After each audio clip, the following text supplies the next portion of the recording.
My name is Claire Cameron, and my latest novel is The Last Neanderthal.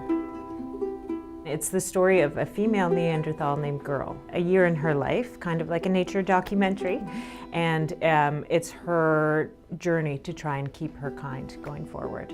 There's also a modern story about an archaeologist named Rose, and she finds Neanderthal bones together with the bones of a modern human, Homo sapiens.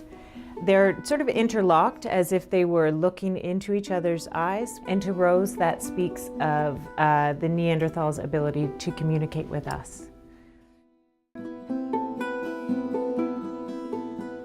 You say that you believe this novel questions what it means to be human. How you think the Neanderthals may have pondered that question? Yeah. I guess in 2010, the Neanderthal genome was mapped, and we found out so much more about their DNA. And one of the amazing things we found out is that many modern humans of European and Asian descent have Neanderthal DNA, I should say. I have 2.5%.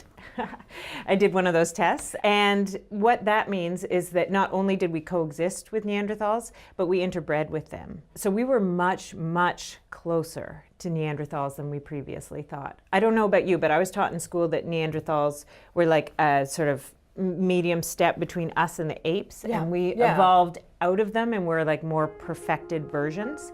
But that's completely wrong. We actually co-evolved alongside them. And we're like closer to them than like a donkey and a horse.